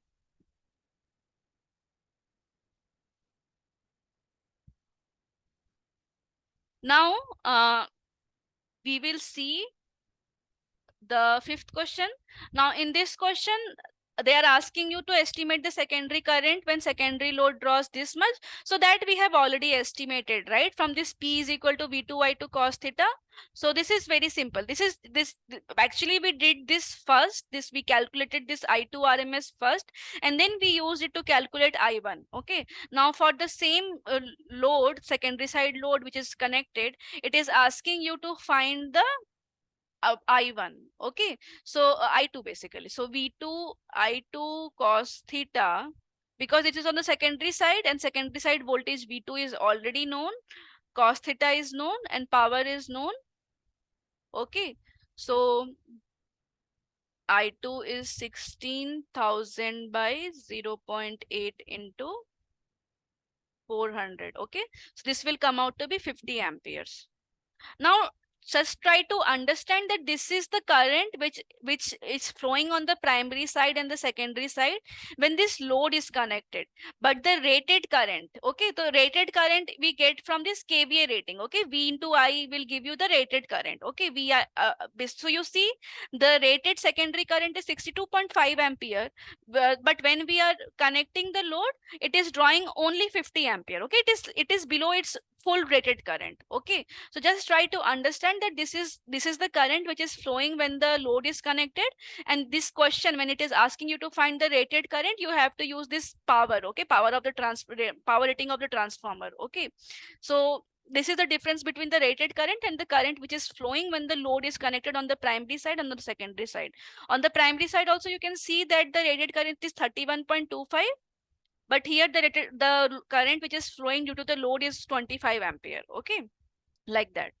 Now you see, this is the equivalent circuit. Okay, so this is the question when there is a equivalent circuit diagram question. Okay, so what they're saying, that this is the equivalent circuit of a 100 is to 500 volt transformer. Okay, so it is referred to the LV side. So this is referred to the LV side, which in our derivation also we have referred the circuit to the LV side only. Okay, or LV means primary side. Okay, so here they are saying that the primary and LV is same, because you see there the primary number of turns are less, so their LV side means primary side only. Okay, so this is the value of R0. Okay, this is the value of magnetizing inductance XM, and they are saying this is the value of RE XC. Okay, now they are saying that the LV side is energized with the rated supply. Okay, so we are giving the rated voltage supply, which is the 100 volt. Okay, so you see with the rated supply, so you can see in the for the transformer what is the voltage ratio, 100 is to 500. Now in the transformer, when it is given as 100 is to 500, it means the 100 volt is the rated voltage on the LV side, and 500 volt is the rated voltage on the high voltage side. Okay, because this is low voltage, naturally 100 is less than 500, and 500 is the on the high voltage side. Okay, and this is primaries to secondary. Okay, now what will happen is, suppose they will give you something like this, like suppose they will give you 500 is to 100. So this is the ratio of primary is to secondary. Okay, however, it is the ratio of HV is to LV. However, in this case, in this question, they gave it as 100 is to 500, which is primary is to secondary. but it is LV to HV. Okay, so this you have to understand. Okay, you should not think that okay, the primary voltage always means low voltage side, or the primary voltage or secondary voltage always means high voltage side. No, it is not. Okay, totally depends on the voltage rating. But this is true that this the first one is the primary one and second one is the secondary. Okay, so coming back to this question. So they are giving so this is the rated voltage. Basically, this is the rated voltage on the primary or LV side, which is 100 volt. Okay. Now they are saying that they are giving 100 voltage because they are saying they are giving it the rated supply. Okay. And this is the load connected to the HV side. Okay. So what will be the current in amperes? Okay. Low voltage current here in amperes. Okay. So this is they are saying the terminal current. Okay, the low voltage current means this current only. Okay, the total low voltage side current. So how we can find it? Okay, so you see in this equivalent circuit, as we have transferred the elements on the primary side, right? The secondary elements also. So we can also transfer the load. Okay, so this load, because they are connecting on the HV side, so this load, suppose this is the load RL. Okay, which was on the HV side. This load also we can transfer. That is why we use equivalent circuit and we refer it to primary, because what happens, we can refer all the things to the primary side and we can do our calculations easily. So similarly, load also, if it is, suppose they are saying it is connected to the HV side, we can transfer the load by multiplying it by the voltage ratio. Okay, N1 by N2 whole square. Okay, now this is how we will solve this question. So this total current they're asking you to find, which is the summation of I0 and I2 dash. Okay, so I1 they're asking you to find in this question. So let us see how we will find it. Okay, so okay, someone is coming now.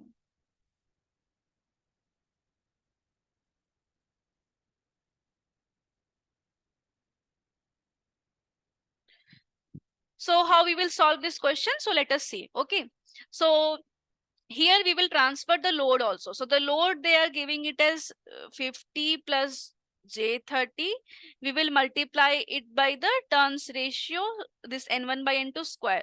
Now what is, but you see number of turns are nowhere given in this question. So don't worry, okay, because you know that V1 by V2 is equal to N1 by N2.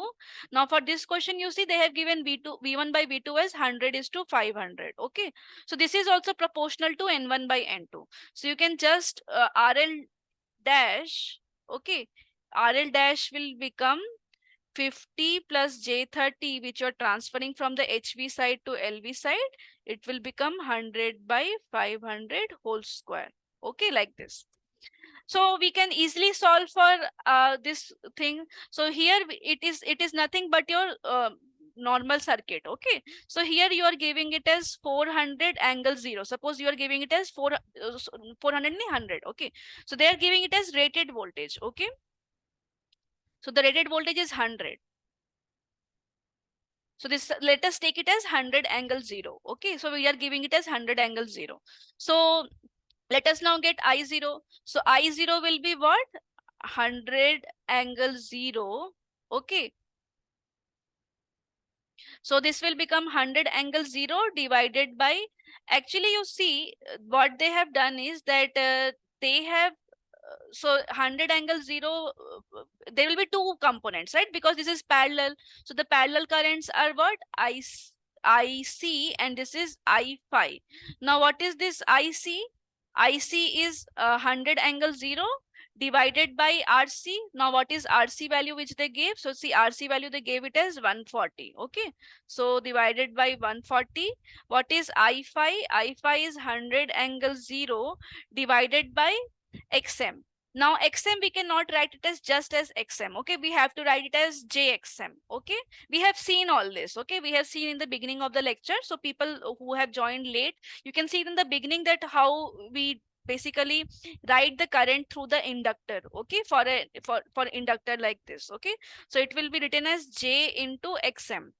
So XM is 80 because current should lag the voltage by 90 degrees. So if you take this as J, it will come as 100 by 80 angle minus 90. Okay. Then only this J will be, J is basically 1 angle 90. So if I send it here, it will become minus 90. And we know that for an inductor, the current lags the voltage by 90 degree. So if current applied across this XM is 100 angle 0, because these are parallel, so 100 angle 0 is applied across this RC also, and 100 angle 0 is applied across this XM also. But this 100 angle 0, this current should lag by 90 degrees. So this will 90 degree lag will only come if you write it as J in the denominator. Okay, write it as JXM. Okay, so this is I5. Now I0 is IC plus I5. Now what about this I2 dash? Okay. Now I2 dash is nothing but this voltage divided by the whole impedance, because this voltage is 100 angle 0, and because this is parallel, so this 100 angle 0 is also coming across this parallel combination and also on this side. So 100 angle 0 is coming across this REJXC and this load. Okay, because you see you are applying 100 angle 0 here because this is parallel. So 100 angle 0 is also here. So 100 angle 0 is across this whole circuit, is it not? So that is why I2 dash is nothing but 100 angle 0 divided by this RE plus JXC. So what is this RE plus JXC? 0.08 plus J 0.18. Okay, plus this load which we have RL dash, which we have transferred to the LV side. So this is 50 plus J30, okay, into 100 by 500 square. Okay, so this is the current. So you can do, so what will be the I1? I1 will be I0 plus I2 dash. Okay, so I0 is having IC plus I5 plus I2 dash. Okay, so you can do the this complex number addition and you can get the thing. Okay, so they're asking you the estimate the LV current in ampere. So basically they're asking you the RMS value. So from the simplification of this, you can get this RMS value and you can give that. Okay, so that will be your RMS angle. Okay, basically RMS value. Now let us go to the second part of this question. Now you see, you will get worried that this question is taking lot of time. Okay, that simplification of this is taking lot of time. But try to understand that this question, if you solve, you can solve the next 5 set of questions. So if you get a big question like this, do not get worried, because you can easily score 5 marks, for like 5 marks, continuous 5 questions you can solve. Okay, and all of these questions, if you can solve this once, you will be just using this solution again and again, okay, to solve the other remaining 5 questions. So don't get worried if your first question takes time. Okay, if this kind of question is taking time, do not get worried. Okay, this complex addition is taking time, do not get worried, because again you will be able to answer the subsequent 5 questions. Okay, so here you can see that the overall LV low voltage, this LV side current is coming with some angle, and what we have defined as the power factor angle. Power factor angle is the angle between the voltage and the current. Okay, it basically, power factor angle gives you how much is the current leading or lagging with respect to voltage. Now because you see, in all this calculation we took the this voltage as 100 angle 0, so this is 100 angle 0. So if I draw the phasor, so this is 100 angle 0, and because this is all these are basically the various combinations of RL load, and we have seen for the RL load the current RL kind of load nahi, matlab, they are resistive and inductive elements. So we have seen that for a series RL circuit, the current basically lags. So here also in this question, from solving the previous answer, we have seen that this ILV was what? ILV was 41.35 angle minus 34.45. Okay, so 41.35 minus 31.45. So you can see that this angle is 31.45. So what is, so, and we have seen the definition of power factor. So we, even in the beginning also we have seen that so whatever is the angle theta between the voltage and the current, that is the power factor angle basically. We have seen that, right? You can calculate the power factor angle in various ways. You can calculate it by R by Z, you can calculate it by VR by V, you can calculate it as cos it as real power, because the definition is real power by reactive power. But you can see that the ratio of real power by reactive power is nothing but the cosine of the angle difference between the voltage and the current. Okay, we have seen this in the discussion. So that is why here also, because this is the current, this is the angle theta, which is the angle difference between this voltage and the current. So power factor is nothing but the cosine of this angle. Okay, so you will see that this will come out as cos theta. So you can just take cosine of this angle directly, you will get this as the cos theta power factor and power factor. Okay, like that. Is there any doubt till now? Whatever I have discussed, is it clear whatever I'm saying? Okay, so if there is any doubt at any point of time, please ask. Okay, I'll explain. So now let us, yes. Now let us go to the next question. Now you see we have to estimate the high voltage high voltage side terminal voltage. Okay, so what is the terminal voltage? So you see this was our equivalent circuit, R1 X1. Okay, suppose this is RC. This is the, like you can see, this is one is the exact equivalent circuit, and this one which the one which I'm drawing it as exact, and this is one is the approximate one. Okay, you shift this shunt elements before this one, then it becomes this approximate one. Okay, so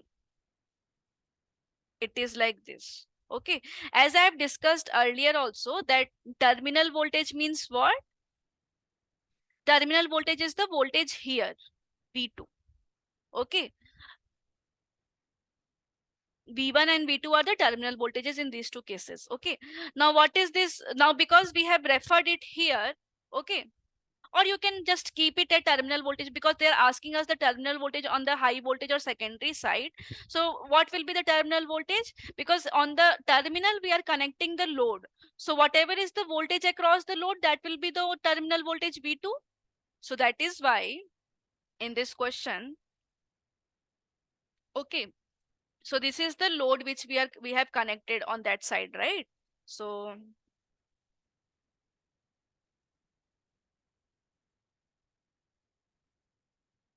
on the secondary side, so let us just focus on the secondary side.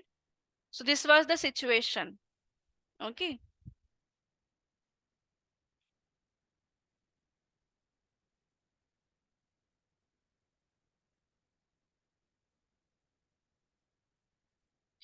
so this was the situation on the secondary side, that you had like this, and you have connected a load. Okay, this RL 50 plus J30. Okay, so if you can get this I2, so I2 into RL will be your V2. Now you see in the previous question, in the first question of this parts, we have solved for the low voltage current. Okay, now when we were solving for the low voltage current, you can easily like just transfer this I1 low voltage current I1 on the secondary side as I2. Okay, so you got this I1 value, or so if there are two ways you can transfer this whole I1, but you see, if you transfer the whole I1, because I1 is also having this I0 part, so what will happen is this I0 will also get transferred that side, but we do not want that, right? We only want to transfer this I2 dash part. So see, when you were solving for this, you see when you solved for this, you obtained this I2 dash part also separately, is it not? So sorry, so you see you obtain this I2 dash part separately. Okay, this one. So this part only if you can transfer on the high voltage side using the turns ratio N1 N2 properly. If you get the I2, and that I2 you multiply it by the load 50 plus J30, you can get V2 easily, right? So that is what we will be doing. Okay, so I2 we have obtained earlier, I2 dash we have obtained. So we know that N1 I2 dash is N2 I2. So if we have to transfer I2 dash, so basically I2 will be what? I2 will be N1 I2 dash by N2. So that is what we will do. So N1 is 100, N2 is 500, and I2 dash we have obtained previously like this. Okay. So I2 dash was nothing but this voltage divided by this whole thing. So this was the I2 dash part, right? So this is again, I'm right, is written here as I2 dash, and then in the I2 dash you are multiplying it by N1 by N2. So if you do that, you get I2 with its appropriate angle. Okay. So if you see that, so you see, when suppose you are giving the exam, okay, and if you see that there is something like common data for the next five sub questions, so what you do in your writing pad when you give the exam, okay, you start writing the things which you are getting. Like suppose you are getting some important things like IC, I5, because you know in the subsequent questions they may sometime they could have also asked, okay, what is the this core loss component of the no load current, they could have also asked like that, right? So what you do is, you whenever you are calculating these things, you keep on writing the values. Like suppose I2 dash you have calculated, you write it clearly, I2 dash is this much, I1 total I1 is this much, IC is this much, I5 is this much. Okay, this will help in the kind of things where you have this common data for the next five sub questions kind of thing. Okay, this is a good practice, it will save lot of your time. Okay, so you see, because everything here also you see this power factor also we used here, is it not? And then we are again using the I2 dash part here. You will see again we will be using the some things, okay, like power factor angle and all that. So each things you try keep on writing down clearly so that you can use it in the next subsequent questions, okay, where you have common data. So now what you will get is, you will get the I2. Okay, now you will obtain I2 like this. Okay, do not get very worried if you see, because you see once you solve this question, this lengthy question, it will pave the way for your five continuous questions. So the time which it will take for you to solve the five questions, maybe little bit less time will be required here. Okay, so do not get worried if you see, okay, this is so much of a big complex addition or complex subtraction, whatever. Okay, just do not get worried because the data will be used continuously. Okay, so you see, so this is how you will get the I2. Now you can just multiply I2 into RL. So this is what they have, it has been done, I2 into RL. You will get the voltage. Okay, so this is the voltage. So they're asking the voltage in basically RMS value. Whenever they're asking like this, that HV terminal voltage, it means they have, or some current like this LV current, they're asking the RMS value. Okay, so you write the RMS value. So you write the RMS value here. So this is the answer. Okay. Now let us go to the next part. So they're asking you to calculate the output load power in watt. Okay, now you will see something very interesting. So they're asking you to calculate the output load power. So on the secondary side, you have like this, and you have the load. Okay, so this load is 50 plus J30. So this is RL plus JXL, suppose, and this is R2 JX2.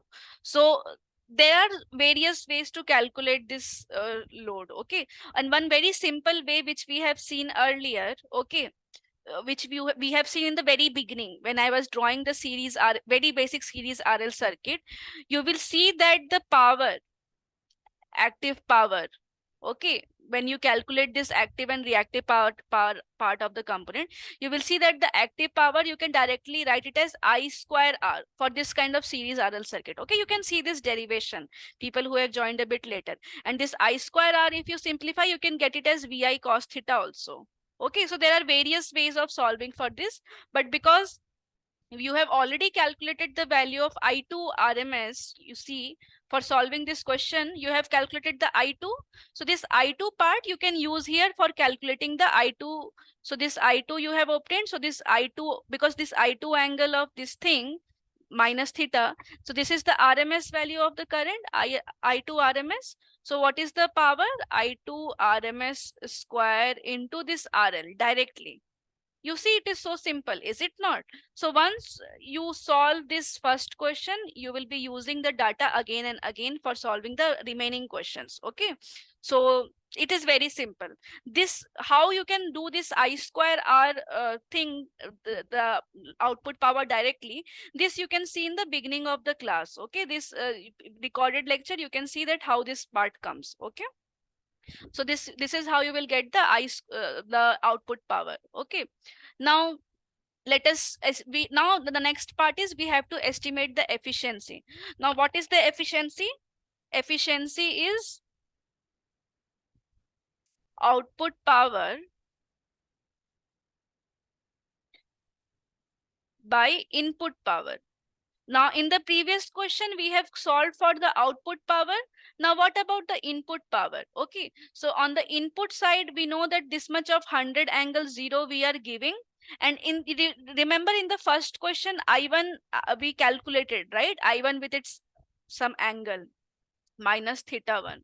Okay, so what will be the input power? Input power will be nothing but directly V into I1, and cosine of the angle between the voltage and the current phasor.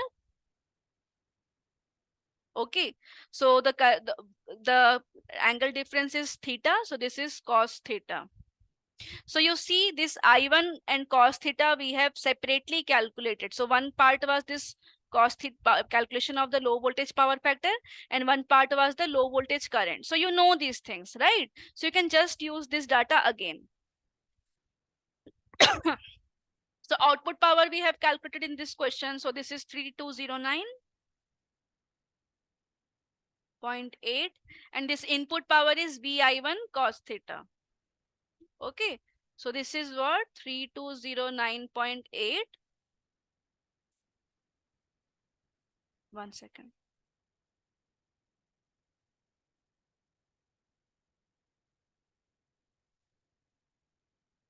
Okay, so this divided by VI1 cos theta. Now V is 100.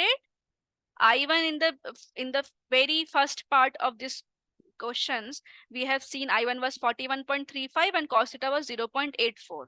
So just write those things. 41.35, 0.824. So you will get the efficiency. Okay, that you have to, so you, if you do that, you will get 0.9413, and you multiply it by 100, you will get the efficiency in percentage. Okay, so efficiency in percentage will come out to be 94.13%. Okay, like this. So this is how you solve for this question. Now let us go to the another question. Now for this question, you see they are saying that the HV side of the 250 volt, 125 volt, the HV side is the primary side because it is having higher voltage or high voltage 250 volt compared to 125 volt. So this is the high voltage side, primary side, is excited with the rated voltage. So basically it is like this, that suppose you are having the circuit like this.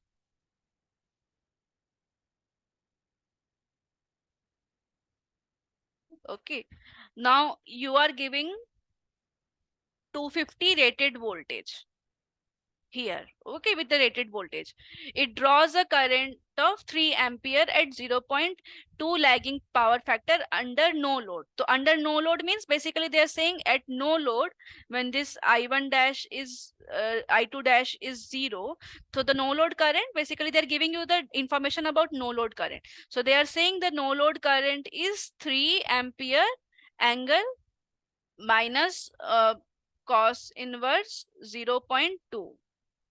Okay, cos inverse of 0.2, because it is lagging, so that is why the current angle I am giving with the minus sign. I am assuming that the voltage I am giving it as 250 angle 0, because you see, even when we were discussing in the very beginning the power factor angle expression, we said that while defining power factor angle, voltage phasor is taken as reference, because in real power system and in homes loads are connected in parallel. So that is why everywhere I am taking voltage phasor as the reference, and then I am defining catch-up because it is lagging, so current is lagging. Okay, so that is how I am writing the voltage as V angle 0. So here in this question also I wrote 250 angle 0, and current, that is why I'm writing it with a minus angle. Okay, like that. Now they're saying that the transformer is delivering 14 ampere current at 0.8 power factor, lagging to a load connected to the LV side. Okay, so this is the circuit. Suppose this is R1 X1. Okay,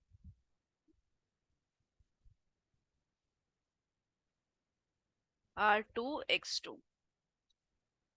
So they have connected a load such that on the low voltage side, remember this is HV is to LV, or what is the high voltage? 250 is the high voltage, because numerically it is high, and then it is 125 volt. So primary side is high voltage, because you see primary is to secondary. So all the, whenever it is given like this, it means primary is to secondary. Now it can be HV is to LV, or it can be LV is to HV, depending on the numbers. Okay, so here it is HV is to LV. Okay, so like this. So on the low voltage side they are saying, on the secondary side they are saying, they are delivering 14 ampere at minus cos inverse 0.85. Okay, so they are asking you to calculate the RMS value of the primary current. So they are actually asking you to calculate I1. So I1 is what? I0 plus I2 dash. Now I0 is 3 angle minus cos inverse 0.2. This is I2. Okay, so this is I2. So what will be I2 dash? I2 dash will be N2 I2 by N1. Okay, magnitude wise. Okay, so N2 by N1 we have to multiply to this. So N2 by N1 is 125 to 250 into this I2.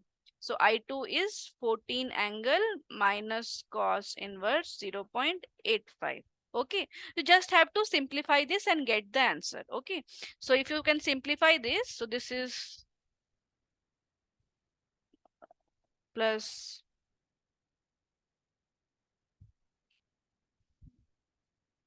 okay, so if you simplify this, you will get your answer. Okay, so that is how you can solve for this question. Okay, I'm just erasing this part here.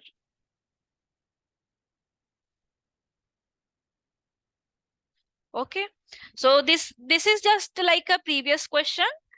Here they have given you the direct information. There you had to, in the last question you had to do some manipulations more. Okay, because they gave you the equivalent circuit diagram like RCXM. So here they have directly given you I2 I0, but previously you had to calculate IC I5, then again I2 dash, like that you had to find. So here they have directly given you the value of I0 and I2. Okay, so like this you can calculate the total primary side current. Now they're asking you to calculate the primary power factor. You see, it's very, so that is why it is. So you see, this is the angle which they have obtained. Okay, so this tan inverse of this thing. So you just do the cosine of this tan inverse, because you see this is the current, right? So current, you see, it's lagging. So this is the voltage angle. So this voltage we have taken it as 250 angle 0, and you see this current has came out to be lagging, and this is the angle theta. Now what is this theta? This is this theta. Okay, so it previously also this current had some angle, because this voltage is at angle 0, this overall voltage, is at angle 0, and this I1, this primary side current, is what? It is I1 angle of some minus theta. Okay, so this is lagging by theta, so this is why this is theta, and this is I minus theta. So this theta only is the current angle. So the current angle, you see, what was the current angle? It was tan inverse of minus of this imaginary part by real part. So if you take the cosine of that, you will get the uh, power factor. Okay, we have seen in our definition that the power factor is the angle difference between the, so power factor is the angle difference, basically voltage angle, okay, minus current angle, cos. So this is the thing, because this is cos of 0 minus minus plus theta. So this becomes cos theta. Okay, so this is how it comes out to be cos theta.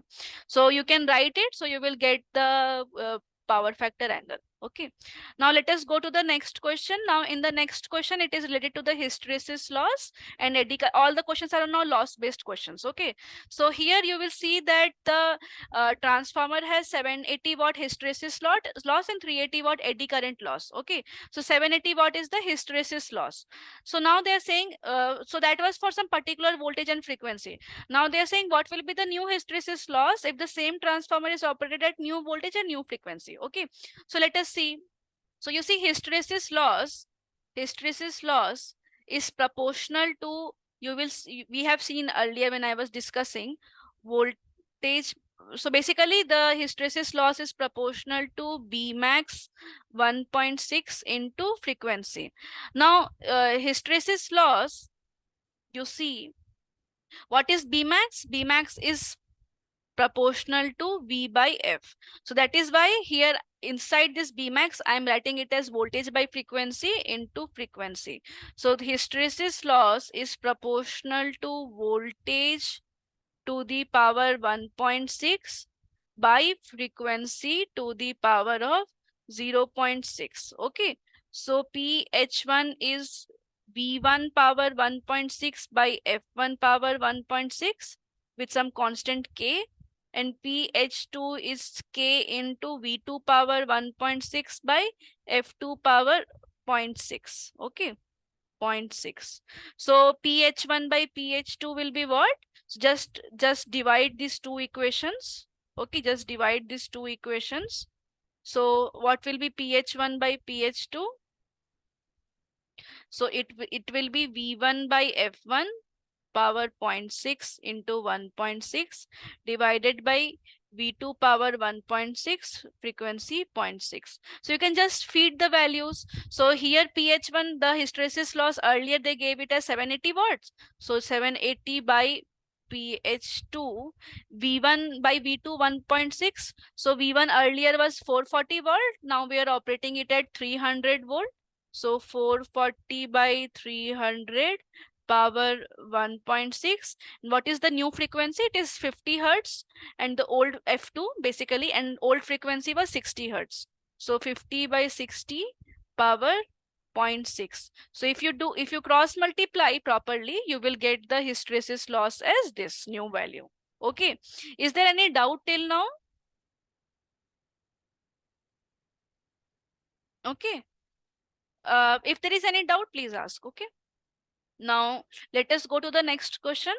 So here we have to find the eddy current loss. With a similar logic, again we will find the means eddy current loss. So you see what is the eddy current loss?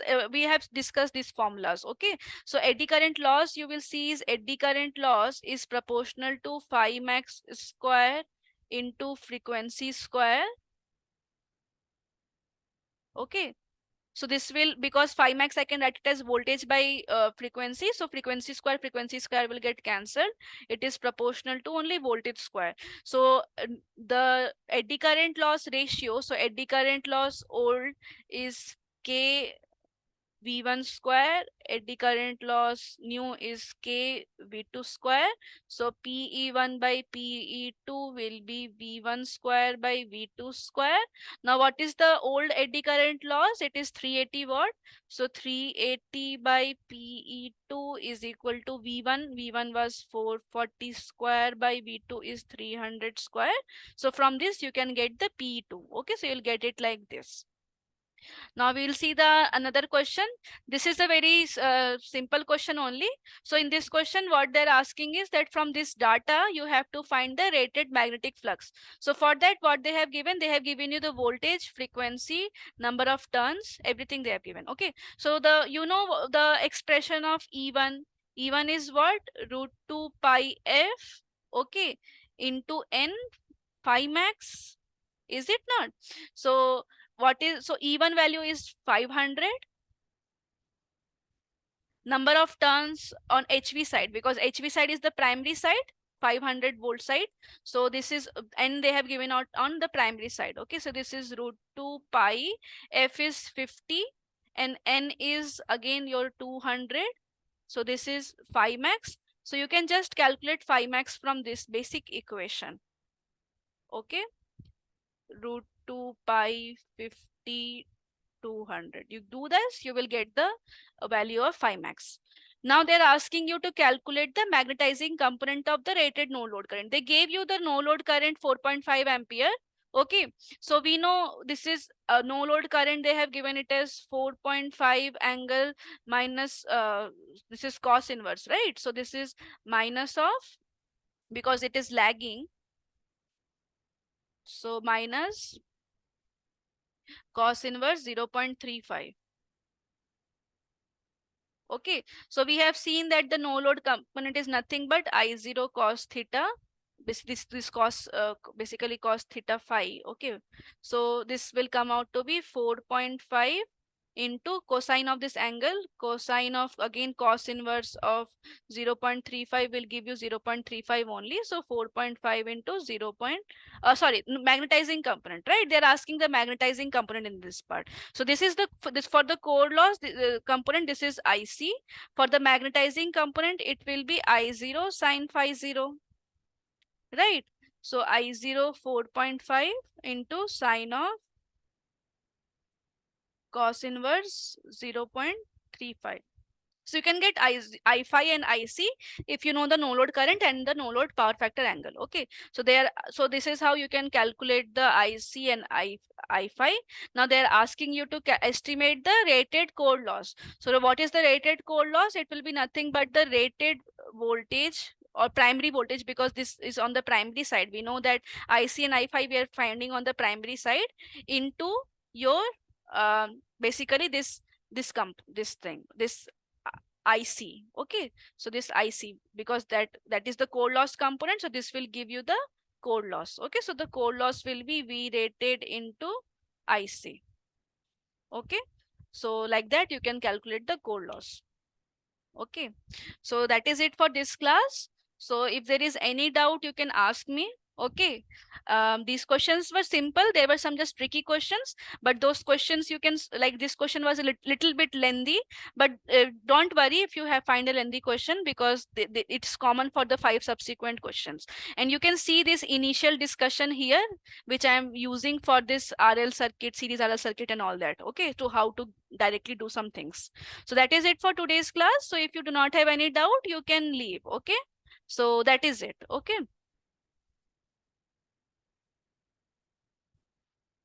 Uh, okay, just say, yes, you're audible. So tell,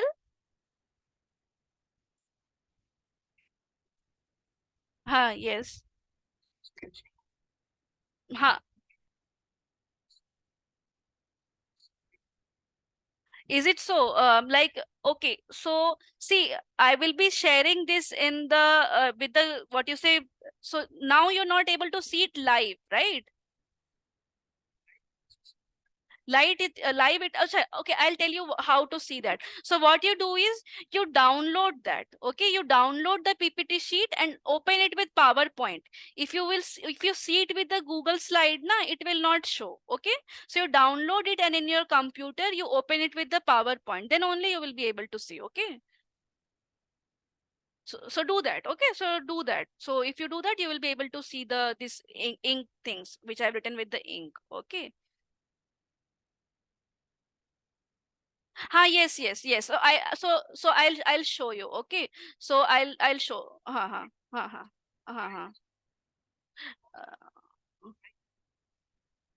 N- Oh, okay, okay, okay. So, actually, I don't know, but I know that in the Google Slides it has some issue. Okay, so I'll just try to, I'll just to convert it into the Acrobat file and then see whether it helps. Okay, maybe PDF you can open. Okay, just see whether the PDF you're able to open or not. I will share the PDF file also. Okay, for the both the assignments.